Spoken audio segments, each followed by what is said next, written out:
Beating the batsman. Well, he's not waiting anymore. He's gone up. Oh! Bangladesh has won, but that might have touched the hand. But what a terrific ending! দ্বিতীয় ওয়ানডেতে দক্ষিণ আফ্রিকাকে 7 উইকেটে হারিয়ে সিরিজে সমতা আনল বাংলাদেশ। সৌম্য মাহমুদুল্লাহ জোড়া 50, সমর্থকদের বাঁধনহারা উল্লাস।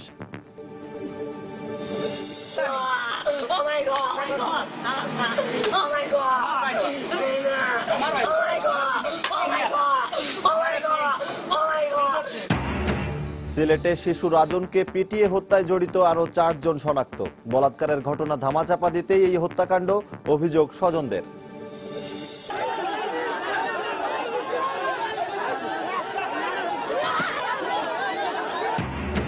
রাজধানীতে ডিবি পরিচয়ে চাঁদাবাজির সময় 3 জনকে গণপিটুনি। প্রায়ই ঘটছে এমন ঘটনা, অভিযোগ ব্যবসায়ীদের। থানায় জানানোর পরামর্শ পুলিশের।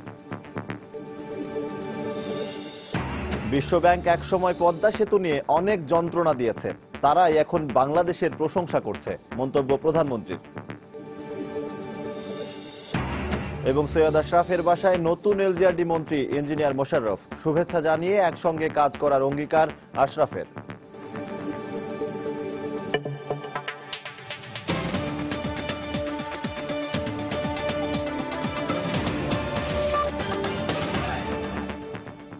প্রবাসের সময়ের সঙ্গে আছি আমি সজল দাস। শুরুতেই বাংলাদেশের জয়ের খবর। দ্বিতীয় ওয়ানডেতে দক্ষিণ আফ্রিকাকে 7 উইকেটে হারিয়ে 3 ম্যাচের সিরিজে 1-1 সমতা এনেছে টাইগাররা। সৌম্য ও মাহমুদুল্লাহ জোড়া 50-তে প্রোটিয়াদের বিপক্ষে 163 রানের জয়ের লক্ষ্যে ব্যাট করতে নেমে 22 ওভার 2 বল হাতে রেখেই মাত্র 3 উইকেট হারিয়ে জয়ের বন্দরে নোঙর করে বাংলাদেশ। এর আগে টাইগারদের বিধ্বংসী বোলিংয়ে 162 রানেই গুটিয়ে যায় সফররত দক্ষিণ আফ্রিকা। ম্যাচ সেরা হয়েছেন সৌম্য সরকার।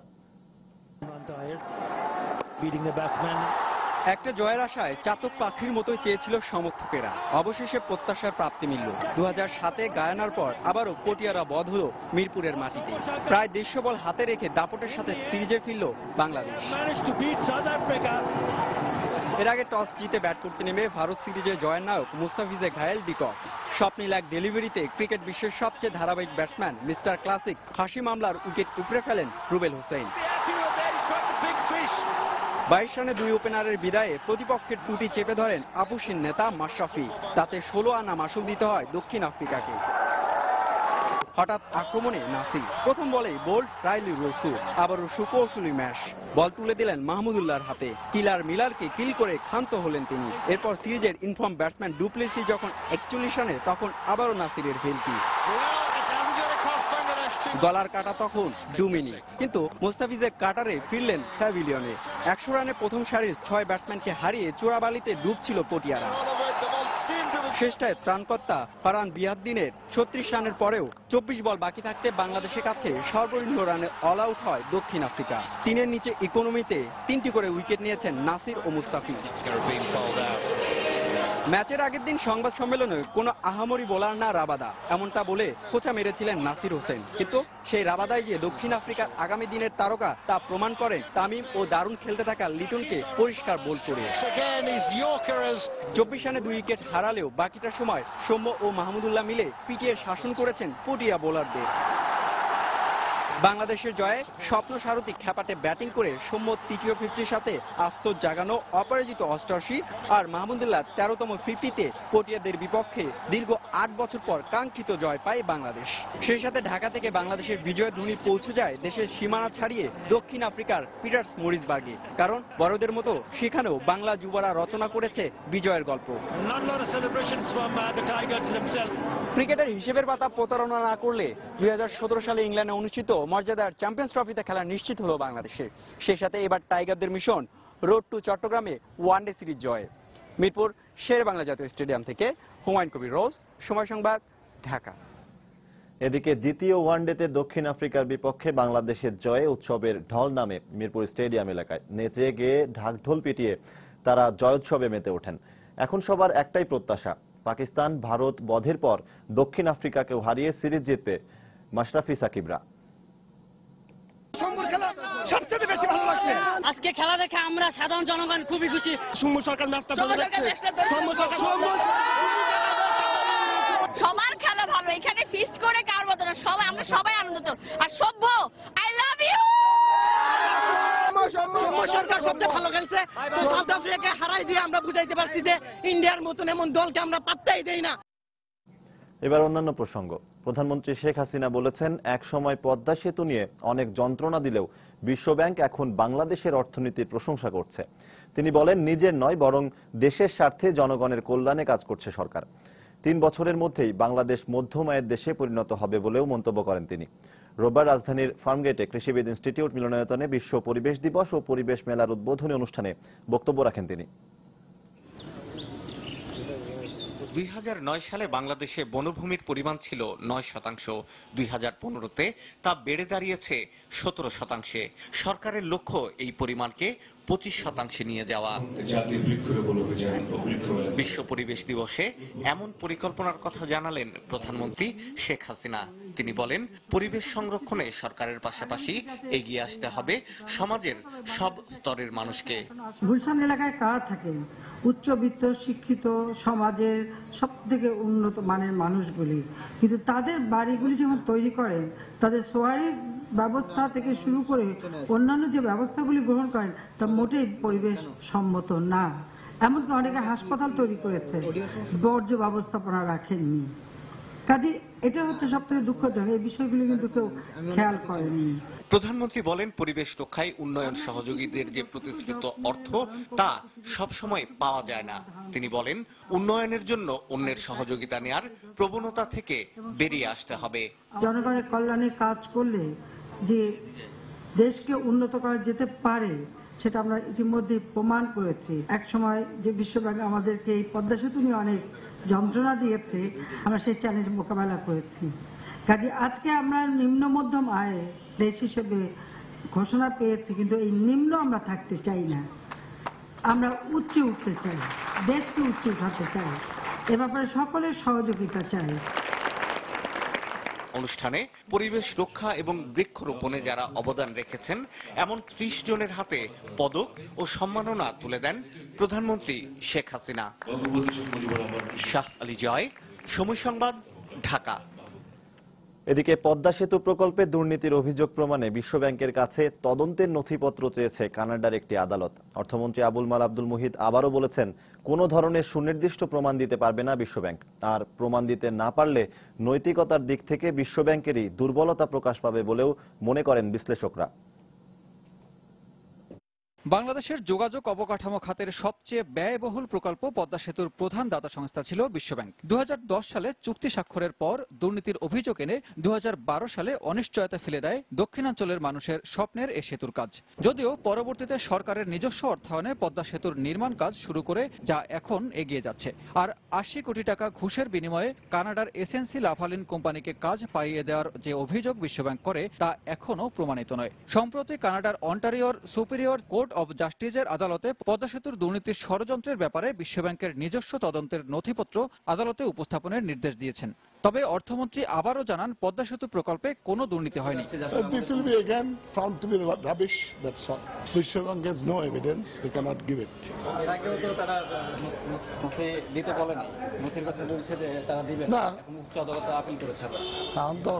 কোর্টের হুকুম কি করবে দেখা যাক, আলটিমেটলি দেবে না। আর পর্যবেক্ষকদের মতে বিশ্বব্যাংকের অভিযোগের কারণে পদ্মা সেতু প্রকল্পের বাস্তবায়ন পিছিয়ে যাওয়া সাময়িকভাবে ক্ষতিগ্রস্ত হয়েছে বাংলাদেশ। এই যে একটা ডাক ঘুরঘুর অবস্থা তৈরি করে রাখা, তথ্য উপাত্ত দিয়ে সহায়তা না করা, অথচ ডিসিশন নিয়ে কাউকে শাস্তি দিয়ে দেওয়া, এটা তাদের নৈতিক অবস্থানটাকে দুর্বল করে দিচ্ছে। সময় হয়তো এসেছে, যদি বিশ্বব্যাংকের নীতিমালার মধ্যে এরকম কিছু থাকে যে তথ্য আমি দিতে বাধ্য নই, সেইটা নিয়েও চিন্তা ভাবনা করার এবং সেটা দূর করার, যাতে করে পুরো প্রক্রিয়াটা স্বচ্ছতার ভিত্তিতে পরিচালিত হয়। এদিকে বিশ্বব্যাংক তাদের নথিপত্র জমা না দেওয়ার জন্য কানাডার আদালতের নির্দেশ স্থগিত করতে উচ্চ আদালতে শরণাপন্ন হয়েছে। সানবীর রূপল, সময় সংবাদ, ঢাকা। দপ্তরবিহীন মন্ত্রী সৈয়দ আশরাফুল ইসলামের সরকারি বাসভবনে গিয়ে তার সঙ্গে দেখা করেছেন নতুন এলজিআরডি মন্ত্রী ইঞ্জিনিয়ার খন্দকার মোশাররফ হোসেন। রোববার মিন্টু রোডে সৈয়দ আশরাফের বাসায় যান তিনি। এ সময় সৈয়দ আশরাফ খন্দকার মোশাররফকে শুভেচ্ছা জানান এবং একই সঙ্গে কাজ করার অঙ্গীকার করেন। পরে সাংবাদিকদের সঙ্গে কথা বলেন সৈয়দ আশরাফ। এদিকে সাক্ষাৎ শেষে বের হয়ে খন্দকার মোশাররফ হোসেনও সাংবাদিকদের সঙ্গে কথা বলেন।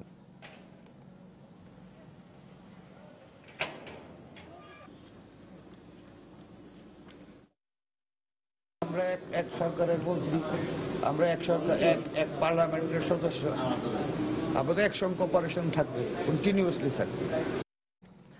এদিকে স্থানীয় সরকার, পল্লী উন্নয়ন ও সমবায় মন্ত্রী ইঞ্জিনিয়ার খন্দকার মোশাররফ হোসেন বলেছেন, পল্লী উন্নয়ন ও সমবায় ছাড়া সরকারের রূপকল্প বাস্তবায়ন সম্ভব নয়। রোববার সকালে নতুন মন্ত্রণালয়ের দায়িত্ব নিয়ে এলজিআরডি মন্ত্রণালয় ও সংশ্লিষ্ট বিভাগের কর্মকর্তাদের সঙ্গে মতবিনিময় করেন তিনি। আমাদের জনগোষ্ঠীর ৮০-৮৫% লোকই পল্লীতে বসবাস করে।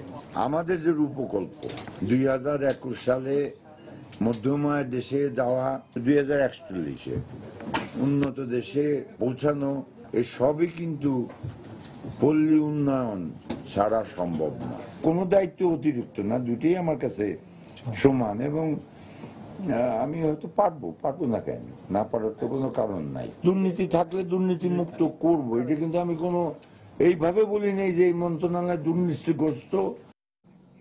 প্রবাসী সময় আরো থাকছে। টিকিট বিক্রির ক্ষেত্রে কোটা প্রথা থেকে মুক্ত হতে পারছে না বাংলাদেশ রেলওয়ে। অনলাইনেও কালোবাজারির অভিযোগ। চতুর্থ দিনেও টিকিট কিনতে দীর্ঘ অপেক্ষা।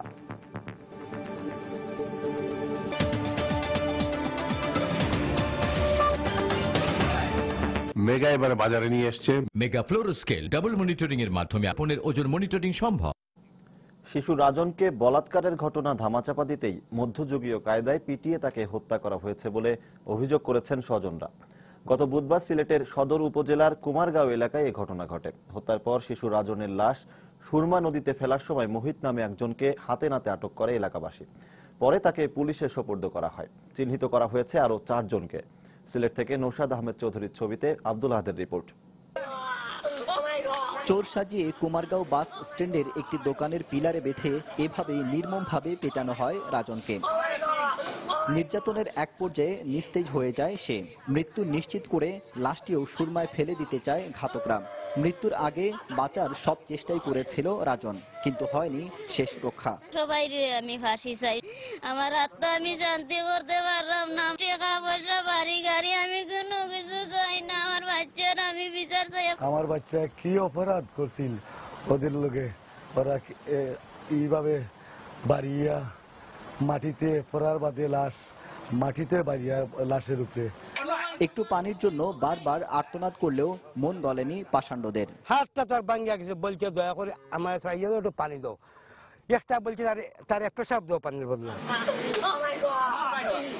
এ সময় জীবন বাঁচাতে চুরির সাথে আরো কয়েকজন শিশু জড়িত ছিল বলে স্বীকার করে রাজন। তার খেলার সাথে আমরা শুন নাই, তো কোনো সেও সে খুব ভালো। যারা তারা মারতে আসলো তারা কাছ থেকে বাঁচার জন্য আমাদের নাম খুঁজে। শুধু তাই নয়, স্বজনদের অভিযোগ গত বুধবার কুমারগাঁও বাজারের চৌকিদার ময়না রাজনকে যৌন নির্যাতন করে। আর এই ঘটনা ধামাচাপা দিতেই পরিকল্পিতভাবে এই হত্যাকাণ্ড। ওর সাথে সঙ্গম করার জন্য ও চেষ্টা করছিল, কিন্তু সে রাজি হয় নাই। এইটা ডাকার জন্য আপনার ছুরির এই যে ব্যান ট্রেন নিয়ে এটা একটা সাজানো সম্পূর্ণ সাজাইছে আপনার। এটা নির্মম হত্যাকাণ্ড। এই হত্যাকাণ্ডে মোহিত, গ্রেপ্তারকৃত মোহিত, তার ভাই কামরুল, তার ভাই আলী, দারওয়ান ময়না সহ আরো কয়েকজন চিহ্নিত হয়েছেন। খুনিদের দ্রুত গ্রেপ্তার করে ফাঁসির দাবিতে রোববার বিকেলে বাদায়ালী গ্রামে বিক্ষোভ মিছিল করেছে এলাকাবাসী। আব্দুল আহাদ, সময় সংবাদ, সিলেট। এদিকে চট্টগ্রামে মামার মারধরের কারণে টিকন্দে নামে 8 বছরের এক শিশু মারা গেছে বলে অভিযোগ পাওয়া গেছে। রোববার বিকেলে চাঁদগাঁও এলাকায় এই ঘটনা ঘটে। পুলিশ জানায় শিশু টিকন তার মার সঙ্গে মামার বাসায় থাকত। শনিবার বিকেলে কাউকে না বলে বাইরে খেলতে যাওয়ায় সন্ধ্যায় তাকে বেধড়ক মারধর করে মামা লিটন। রোববার বিকেলেও না বলে খেলতে যাওয়ায় টিকনকে আবারও মারধর করা হয়। এক পর্যায়ে শিশুটি মার কাছে গেলে মামা লিটন পালিয়ে যাওয়ার চেষ্টা করে। পরে পুলিশ তাকে আটক করে। এ ব্যাপারে টিকনের মা বাদী হয়ে চাঁদগাঁও থানায় একটি হত্যা মামলা দায়ের করেছেন। পূর্ব ঘোষণা অনুযায়ী রোববার রাত থেকে শুরু হয়েছে ঢাকা উত্তর সিটি কর্পোরেশনের অবৈধ বিলবোর্ড উচ্ছেদ। এই অভিযান ঈদের আগের দিন পর্যন্ত প্রতিদিন চলবে। একে একে উচ্ছেদ করা হয় রাস্তার দুপাশের অনুমোদনহীন অবৈধ বিলবোর্ড। অভিযানে নেতৃত্ব দেন ঢাকা উত্তর সিটি কর্পোরেশনের নির্বাহী ম্যাজিস্ট্রেট মোহাম্মদ মঞ্জুর মোর্শেদ। এ সময় উত্তরের সিটি মেয়র আনিসুল হক উপস্থিত ছিলেন। এর আগে বিলবোর্ড অপসারণে বিভিন্ন প্রতিষ্ঠানকে অবহিত করা হলেও তা না করায় সিটি কর্পোরেশন এই অভিযান শুরু করে।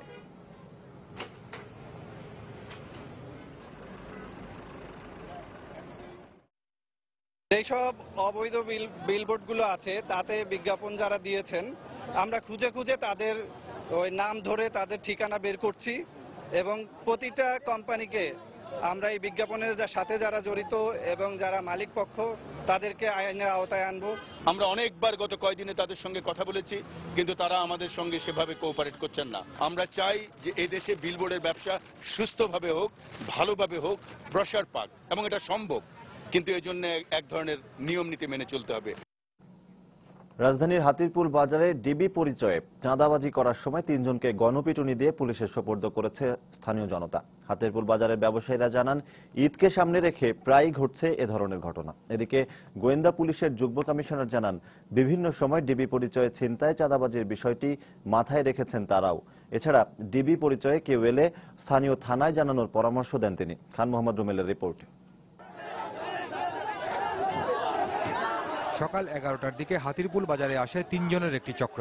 তারা নিজেদের ডিবি পুলিশ পরিচয় দিয়ে ব্যবসায়ীদের কাছে দাবি করে চাঁদা না দিলে বিভিন্ন মামলায় ফাঁসানো এবং ক্রসফায়ারে হত্যার হুমকি দেয় বলে দাবি করেন ব্যবসায়ীরা। তবে তাদের পরিচয় নিয়ে সন্দেহ হলে চ্যালেঞ্জ করেন দোকানিরা। এই পর্যায়ে কথিত ডিবি পুলিশ সদস্যরা পালিয়ে যাওয়ার চেষ্টা করলে তাদেরকে ধাওয়া দিয়ে গণপিটুনি দেয় স্থানীয় জনতা। এই সময় এই এলাকায় টহলে থাকা গোয়েন্দা পুলিশের পশ্চিম বিভাগের একটি দল প্রথমে 2 জনকে আটক করে নিয়ে যায়। খবর পেয়ে শাহবাগ থানা পুলিশ এসে উত্তেজিত জনতার হাত থেকে আরো একজনকে উদ্ধার করে গোয়েন্দা পুলিশের কাছে হস্তান্তর করে। পরে রাষ্ট্রজন ছিল, 3 জনে দিয়ে গেছে, 3 জনে দিয়ে গেছে, 2 জনে দিয়ে দৌড় দিছে। ব্যবসায়ীদের আজকে কোনো নিরাপত্তা নাই, ওরা অস্ত্র নিয়ে ওপেন চাঁদাবাজি করে, রংবাজি করে, ভুয়া পরিচয় দিতেছে ডিবির। উত্তেজিত পাবলিক সবাই উত্তেজিত হয়ে গেছে, তাকে নেওয়ার জন্য আমরা জাস্ট পরিস্থিতি সামাল দিয়ে তাকে থানায় পাঠিয়ে দিয়েছি। এদিকে গোয়েন্দা পুলিশের যুগ্ম কমিশনার জানান, ঈদের আগে ডিবি পরিচয়ে বিভিন্ন স্থানে ছিনতাই চাঁদাবাজি করছে একটি চক্র, এমন খবর ছিল তাদের কাছে। এই প্রেক্ষাপটে রাজধানী জুড়ে টহল জোরদার করা হয়েছে। আমাদের ডিবি যারা সাধারণত অপারেশনে যায়, এদের ডিবির একটা জ্যাকেট সেটি তারা ব্যবহার করে, সেটি আসলে একটা বড় বিষয়। তারপরে আমাদের কন্ট্রোল রুম, তারপর স্থানীয় থানার নাম্বার, সেগুলো সেখানে যদি ফোন করার সুযোগ থাকে, ফোন করেও নিশ্চিত হওয়ার সুযোগ রয়েছে যে তারা আসলেই ডিবি বা পুলিশের কোনো ইউনিট বা র্যাব নাকি ভুয়া। তিনি আরো বলেন, আটককৃতদের বাড়ি মাদারীপুর ও নরসিংদী। ডিবি পুলিশ পরিচয়ে ছিনতাই চাঁদাবাজির অভিযোগে এর আগেও তারা গ্রেপ্তার হয়েছিল, পরে জামিনে মুক্ত হয়ে একই অপরাধে জড়িত হয়। খান মোহাম্মদ রুমেল, সময় সংবাদ, ঢাকা। গোয়েন্দা পুলিশের পরিচয়ে তুলে নিয়ে যাওয়ার 4 দিন পর মিলল ব্যবসায়ী মমিন বক্সের লাশ। গত 8 জুলাই মোহাম্মদপুর এলাকা থেকে সাদা পোশাকের লোকেরা ডিবি পুলিশের পরিচয়ে মমিন বক্সকে তুলে নিয়ে যায়। রোববার সকালে কালশী বেড়িবাঁধ এলাকা থেকে তার লাশ উদ্ধার করে পুলিশ। পরিবারের অভিযোগ, প্রতিপক্ষের যোগসাজশে আইনশৃঙ্খলা রক্ষা বাহিনীর সদস্যরা মমিনকে খুন করেছে।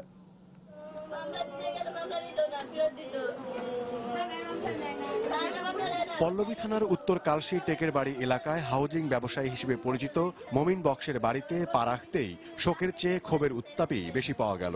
পরিবারের অভিযোগ, 8 জুলাই মোহাম্মদপুর এলাকায় আইনজীবীর বাসা থেকে বের হওয়ার পর মমিন বক্স ও তার গাড়ি চালককে ডিবি পুলিশ পরিচয়ে তুলে নিয়ে যাওয়া হয়। পরদিন গাড়ি চালক ফিরে আসলে তাকে নিয়ে মোহাম্মদপুর থানায় মামলা করতে গেলেও নানা অজুহাতে মামলা নেয়নি পুলিশ। ভাই কেসের সাথে বলে কি আপনারা কোর্টে করেন, এগুলা নেওয়া যাবে না। জুজমিয়া, জৈনুদ্দিন, মাইনুদ্দিন, রুবেল, আমানুল্লাহ, তারপর শহীদ, হায়দার, এগুলো আসছে সাথে। ওদের মনে হচ্ছে পুলিশ এসে র্যাপের সাথে কোনো কনস্ট্রাকশন করে এরকম করছে, না হলে একজন মানুষ কালো পোশাক পরে মুখে নিয়ে গামছা বেঁধে নিয়ে যাবে আর ড্রাইভারকে ফেলে রেখে যাবে আর নিয়ে গুম করে ফেলবে। অপহরণ কাণ্ডের 4 দিন পর কালশী বেড়িবাঁধ এলাকা থেকে মমিনের লাশ উদ্ধার করে ঢাকা মেডিকেল কলেজ হাসপাতালের মর্গে দিয়ে গেছে পুলিশ। মমিনের ভাগ্নের অভিযোগ, অপহরণের সময় তার মামাকে হাত কড়া পরিয়ে তুলে নিয়ে যাওয়া হয়। একটা মিনিটও সময় নেই, বুঝলেন না, এত তাদের কাজ করছে।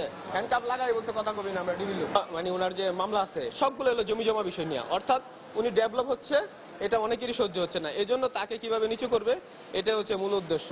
তবে মামলা নিতে গরিমসির অভিযোগ অস্বীকার করেছেন মোহাম্মদপুর থানার ওসি। আপনি যদি করে আসা বলেন যেখানে এটা ঘটনা ঘটছে, এটা কি আদৌ করছে কিন্তু জানতে হবে না, চাইতে গেলে কন্ট্রাডিক্টরি হিসেবে অসুবিধা। তাহলে আপনারা মামলা নেন নাই কেন, সেটাই তো বলেন। এক এক সময়ে এক এক তথ্য দেয় মমিনুলের গাড়ি চালককে আটক করেছে মোহাম্মদপুর থানা পুলিশ। ওমর ফারুক, সময় সংবাদ, ঢাকা। ঈদ মানেই যেন কেনাকাটার ধুম, কোটি কোটি টাকার লেনদেন, আর সেই টাকার ভিড়ে বাড়ে জাল টাকার দৌরাত্ম্য। তাই নকল টাকার বিস্তার ঠেকাতে অন্যবারের মতো এবার ঈদেও শনাক্তকরণ যন্ত্র বসানো সহ নানা পদক্ষেপ নিয়েছে বাংলাদেশ ব্যাংক। আর টাকা জালের সঙ্গে জড়িতদের ধরার পর এবারই প্রথম ভ্রাম্যমাণ আদালতের মাধ্যমে তাৎক্ষণিক শাস্তি দেয়া হচ্ছে বলে জানিয়েছে পুলিশ। এসব তৎপরতার ফলে নকল টাকার বিস্তার অনেকাংশে কমে আসবে বলে মনে করছেন ব্যবসায়ীরা। তারেকুজ্জামান শিমুলের রিপোর্ট। ঈদ মৌসুমে বাড়ে বেচাকেনা, হাত বদল হয় কোটি কোটি টাকা। বিশেষ করে ঈদের আগের সপ্তাহে লেনদেনের এই চাপ থাকে সবচেয়ে বেশি। জাল টাকার বিস্তারে তাই এই সময়টাকেই সুযোগ হিসেবে নেয় চক্রের সদস্যরা। গরুর হাট না থাকায় রোজার ঈদে নকল টাকার ব্যবসায়ীদের প্রধান লক্ষ্য থাকে বিপণী বিতানগুলো। ক্রেতা বিক্রেতাদের সচেতন করতে তাই এসব স্থানে প্রচারণা শুরু করেছে বাংলাদেশ ব্যাংক। লাগানো হয়েছে ব্যানার পোস্টার, পাশাপাশি মার্কেটগুলোতে বসানো হচ্ছে জাল টাকা শনাক্তকরণ মেশিন। এফবিসিসিআইকে আমরা 200টি জাল টাকা শনাক্তকরণ মেশিন সরবরাহ করেছি। ঈদের কেনাকাটা যেসব মার্কেটে হচ্ছে সেসব মার্কেটে একটা করে মেশিন তারা রেখেছেন প্রকাশ্যে, যাতে করে যে কেউ তার সন্দেহ হলে সেই মেশিনটাতে টাকাটা নিয়ে পরীক্ষা করতে পারে। জাল টাকা তৈরি ও বিস্তারে জড়িত চক্র দমনে এবছর রমজানের আগ থেকেই তৎপর রয়েছে আইন শৃঙ্খলা রক্ষাকারী বাহিনীও। গোয়েন্দা নজরদারির পাশাপাশি চালানো হচ্ছে বিশেষ অভিযান। জড়িতদের ধরার পর দেয়া হচ্ছে তাৎক্ষণিক জেল জরিমানা। জাল টাকার যে অপরাধ সেটা অন্যান্য বছরের তুলনায় অনেক সহনীয়। 4-5টি চক্রের 40 জন গ্রেফতার করতে সক্ষম হয়েছি। ভ্রাম্যমাণ আদালতের মাধ্যমে 6 থেকে 2 বছর মেয়াদী বিভিন্ন সাজা প্রদান করতে সক্ষম হয়েছি। এখনো আমাদের অভিযান চলছে এবং আমি নিশ্চিত যে অবস্থা আরো ভালো হবে। কেন্দ্রীয় ব্যাংক ও আইন শৃঙ্খলা রক্ষাকারী বাহিনীর সমন্বিত এসব কর্মকাণ্ডের ফলে নকল টাকার বিস্তার ক্রমেই কমে আসবে বলে মনে করছেন ব্যবসায়ী নেতারা। গতবার যখন এই মেশিনটা দেওয়া হলো প্রথম দিকে কিছু জাল নোট ধরা পড়েছিল, এবার সেই জিনিসটা খুব কমে আসছে মার্কেটগুলোতে। এতে করে আমি নিশ্চিত যারা নকল টাকা সঙ্গে জড়িত এই চক্রটি এই কাজ থেকে বিরত হবে। জাল টাকা শনাক্তকরণ প্রতিটি মেশিনের দাম মাত্র 2000 টাকা। তাই ব্যবসায়ীদের নিজেদের স্বার্থেই প্রতিটি দোকানে অন্তত একটি করে এই যন্ত্র রাখার পরামর্শ দিয়েছেন তারা। তারেকুজ্জামান শিমুল, সময় সংবাদ, ঢাকা।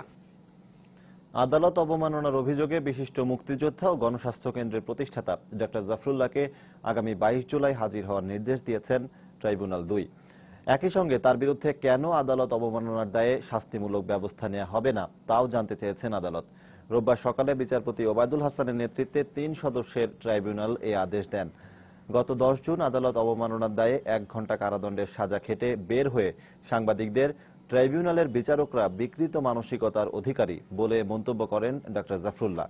এর পরিপ্রেক্ষিতে গত 6 জুলাই জাফরুল্লাহর বিরুদ্ধে আদালত অবমাননার অভিযোগ আনেন 5 জন ব্যক্তি।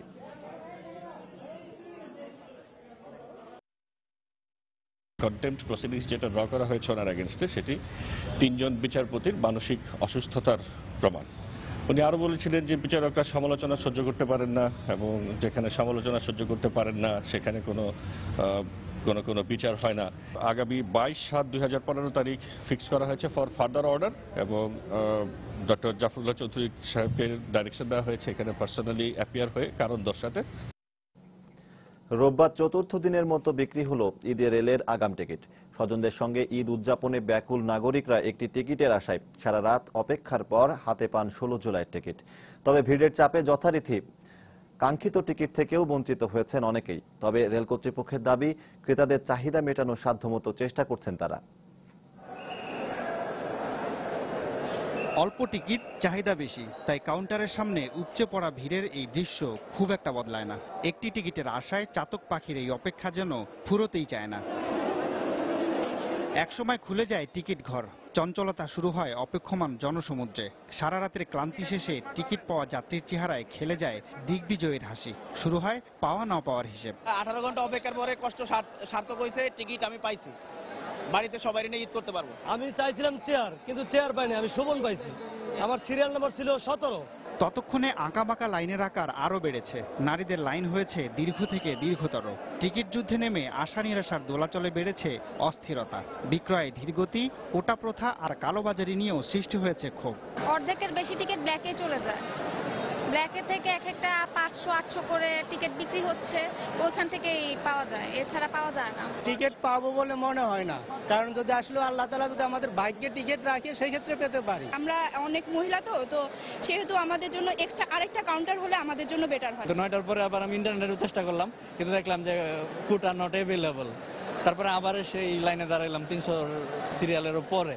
রেল কর্তৃপক্ষ বলছে প্রতিদিন 8টি কাউন্টারে টিকিট বিক্রয় হচ্ছে 18,000-এরও বেশি। সাধ্যমতো চেষ্টা হচ্ছে চাহিদা মেটানোর। কোটা ওপেন হওয়ার সাথে সাথেই 25% মোবাইল কোটা চলে যায়, যেটা কিন্তু আমাদের হাতে থাকে না এবং আমাদের কিছু করার থাকে না। আর মোবাইল কোটা দিয়ে তো কাটছে মানুষ। কালো বাজারে রোধের জন্যই আমরা এই নিরাপত্তা বাহিনী, জিআরপি, আর্ম ব্যাটালিয়ান সবাই কিন্তু আছেন। সুতরাং এই ধরনের কার্যকলাপ না হওয়ার সম্ভাবনাই 100%।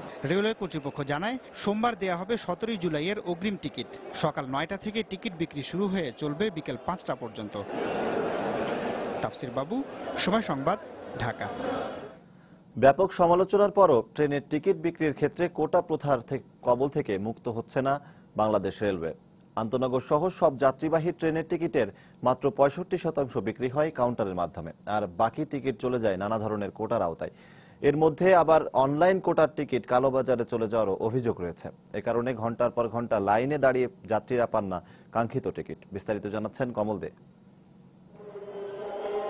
অভিজাত ট্রেন হিসেবে পরিচিত চট্টগ্রাম ঢাকা রুটে চলাচলকারী সুবর্ণ এক্সপ্রেসের সিটের সংখ্যা 900, কিন্তু কাউন্টারের মাধ্যমে বিক্রি করা হয় মাত্র 525টি টিকিট। একইভাবে মহানগর প্রভাতীর 857টির বিপরীতে 580, মহানগর গোদুলির 803টির বিপরীতে 520টি এবং তুন্না নিশিতার 776টির বিপরীতে 463টি টিকিট বিক্রি করা হয়।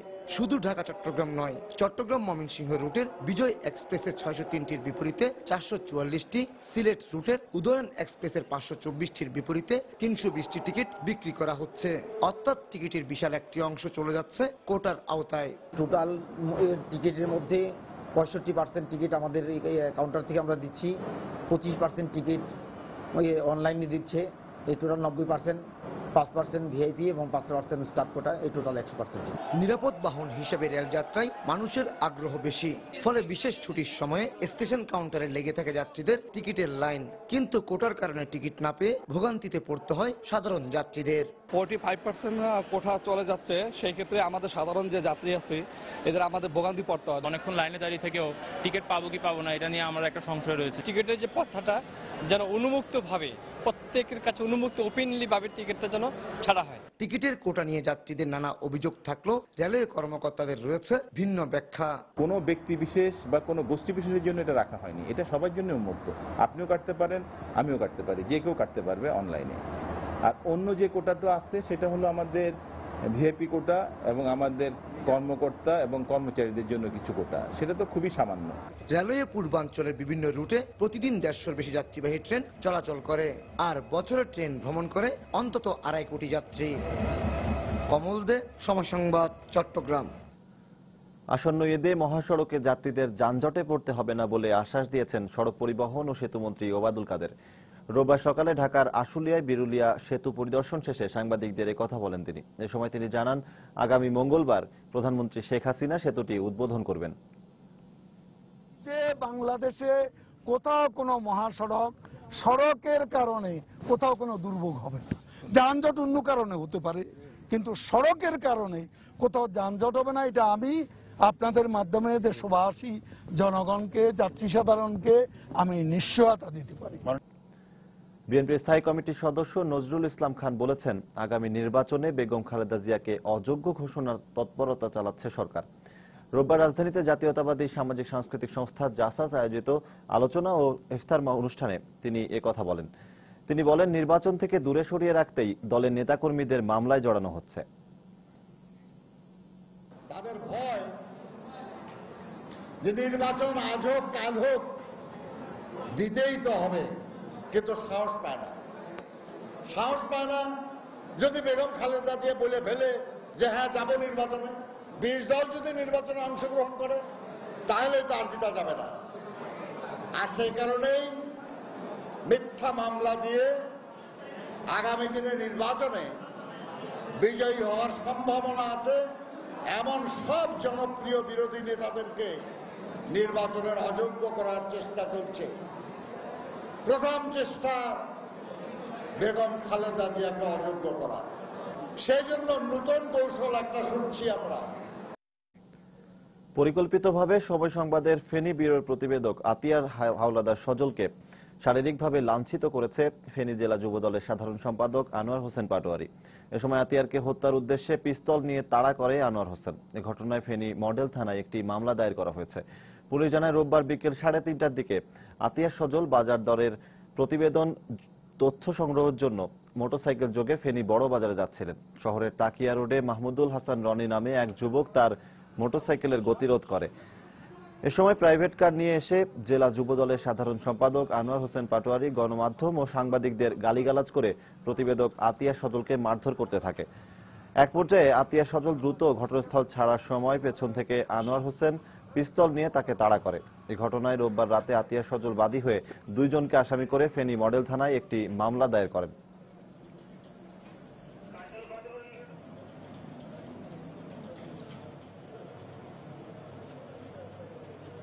এজাহারের ভিত্তিতে আমি আমাদের থানায় নিয়মিত মামলা রুজু হয়েছে। আর যারা এই ঘটনার সাথে সম্পৃক্ত, যারা এই ঘটনা ন্যাক্কারজনক যারা ঘটনা ঘটিয়েছে, নিশ্চয়ই তাদেরকে আমরা আইনের আওতায় নিয়ে এসে এবং সুষ্ঠু বিচারের ব্যবস্থা করব এবং আমি দৃঢ় প্রত্যয় ব্যক্ত করছি।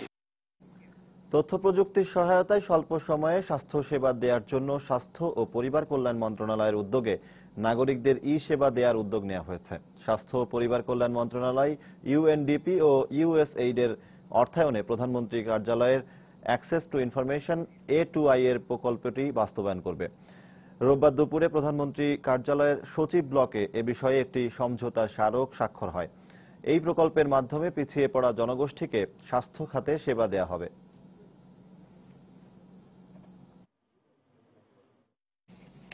হযরত শাহজালাল আন্তর্জাতিক বিমানবন্দর থেকে 557টি কালো চিত্রা কচ্ছপ উদ্ধার করেছে বিমানবন্দর কাস্টমস। রোববার দুপুরে পরিত্যক্ত 5টি লাগেজ থেকে কচ্ছপগুলো উদ্ধার করা হয়। কচ্ছপগুলো ভিয়েতনামে পাচার করা হচ্ছিল বলে ধারণা করছে কাস্টমস বিভাগ। এই ঘটনায় কাউকে আটক করতে পারেনি কর্তৃপক্ষ। উদ্ধার করা কচ্ছপগুলো বন অধিদপ্তরের মাধ্যমে বঙ্গবন্ধু সাফারি পার্কে হস্তান্তর করা হবে বলে জানায় বিমানবন্দর কাস্টমস। ডিপার্চার গেট 3 নাম্বার থেকে হঠাৎ করে নিউজ আসে যে এরকম কিছু ব্যাগ, একটা ব্যাগ স্ক্যান দেওয়ার পরে সেখানে কিছুর একটা ইমেজ এসেছে যেটা সাসপেক্ট করছি আমরা ডিফারেন্ট কিছু। এরপরে আর ওখানে কাউকে খুঁজে পাওয়া যাচ্ছে না, ব্যাগগুলোর কোনো মালিক খুঁজে পাওয়া যাচ্ছিল না। পরে আমরা নিচে নিয়ে এসে আমাদের কাস্টমস কাউন্টারে সমস্ত এজেন্সির সামনে ওপেন করে দেখি যে হ্যাঁ আসলে এখানে কাশিমি ছিল। গ্রিসের অর্থনৈতিক ব্যবস্থা পুনরুদ্ধারে ঋণ গ্রহণ বিষয়ে চুক্তি সয়ে দেশটির প্রধানমন্ত্রীর সঙ্গে ইউরোজোনের নেতাদের বৈঠকের সুযোগ দিতে ইউরোপীয় ইউনিয়নের পূর্ব নির্ধারিত শীর্ষ সম্মেলন বাতিল করা হয়েছে। পাশাপাশি ঋণ গ্রহণে চুক্তি সইয়ের বিষয়ে পার্লামেন্টে আইন পাশ করতে গ্রিসকে বুধবার পর্যন্ত সময় বেঁধে দিয়েছেন ইউরোজোনের নেতারা। এদিকে গ্রিসের অর্থনৈতিক ব্যবস্থা পুনরুদ্ধার কর্মসূচি নিয়ে আলোচনাকে অত্যন্ত জটিল হিসেবে মন্তব্য করেছেন জার্মানির চ্যান্সেলর অ্যাঞ্জেলা মার্কেল। সেই সঙ্গে আলোচনার মাধ্যমে একটি চুক্তিতে পৌঁছানো অত্যন্ত কঠিন বলেও এ সময় মন্তব্য করেন তিনি। এরই মধ্যে রোববারের ভেতর একটি চুক্তিতে পৌঁছাতে জার্মান চ্যান্সেলর, ফরাসি প্রেসিডেন্ট এবং ইইউ প্রেসিডেন্টের সঙ্গে দফায় দফায় বৈঠক করেছেন গ্রিসের প্রধানমন্ত্রী সিপ্রাস। বৈঠকে ইউরোজোনের অর্থমন্ত্রীর দেয়া একটি প্রস্তাবের বিষয়ে আলোচনা হয়েছে বলে জানিয়েছে বিবিসি। এ প্রস্তাব অনুযায়ী রোববারের মধ্যে ঋণ চুক্তিতে আসতে না পারলে ইউরোজোন ছাড়তে হতে পারে গ্রিসকে।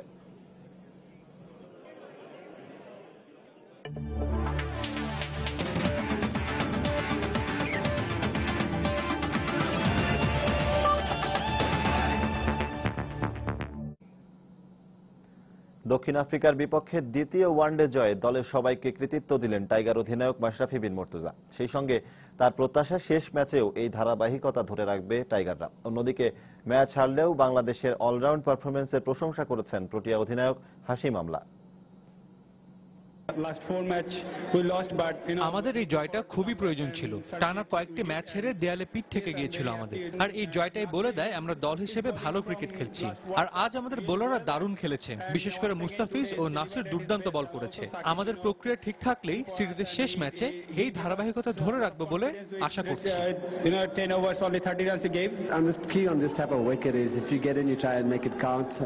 বাংলাদেশ আজ খুবই ভালো খেলেছে। এই উইকেটে ভালো স্কোর করা সম্ভব ছিল, কিন্তু প্রথমে তাদের বোলাররা দুর্দান্ত বল করেছে। যদিও একটা সময় আমাদের মনে হচ্ছিল আমরা ম্যাচটা জিততে পারবো, কিন্তু তাদের ব্যাটসম্যানরা সেটা হতে দেয়নি। আশা করছি পরের ম্যাচে আমরা ঘুরে দাঁড়াবো। প্রবাসের সময়ে এ পর্যায়ে শীর্ষ সংবাদ জানিয়ে দিচ্ছি আরেকবার।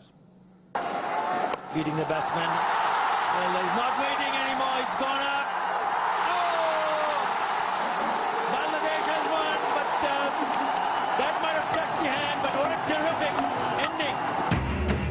দ্বিতীয় ওয়ানডেতে দক্ষিণ আফ্রিকাকে 7 উইকেটে হারিয়ে সিরিজে সমতা আনল বাংলাদেশ। সৌম্য মাহমুদুল্লাহ জোড়া 50, সমর্থকদের বাঁধনহারা উল্লাস।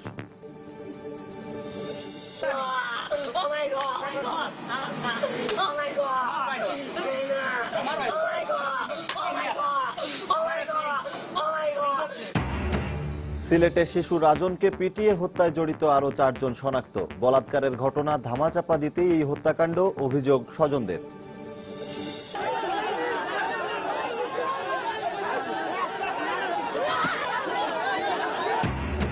রাজধানীতে ডিবি পরিচয়ে চাঁদাবাজির সময় 3 জনকে গণপিটুনি। প্রায়ই ঘটছে এমন ঘটনা, অভিযোগ ব্যবসায়ীদের। থানায় জানানোর পরামর্শ পুলিশের। বিশ্বব্যাংক একসময় পদ্মা সেতু নিয়ে অনেক যন্ত্রণা দিয়েছে, তারাই এখন বাংলাদেশের প্রশংসা করছে, মন্তব্য প্রধানমন্ত্রীর। এবং সৈয়দ আশরাফের বাসায় নতুন এলজিআরডি মন্ত্রী ইঞ্জিনিয়ার মোশাররফ। শুভেচ্ছা জানিয়ে একসঙ্গে কাজ করার অঙ্গীকার আশরাফের। এই ছিল প্রবাসের সময়। যে কোনো খবর পেতে ভিজিট করুন সময়নিউজ.tv। যে কোনো রবি ও সিটিসেল নম্বর থেকে সময় সংবাদের খবর, অনুষ্ঠান সূচি জানতে এবং যে কোনো তথ্য সময় সংবাদকে জানাতে ডায়াল করুন 16242 নম্বরে। এছাড়া এই মাত্র পাওয়া খবর আপনার মোবাইলে পেতে SMS করুন *SN লিখে পাঠিয়ে দিন 16242 নম্বরে। সঙ্গে থাকুন সময়।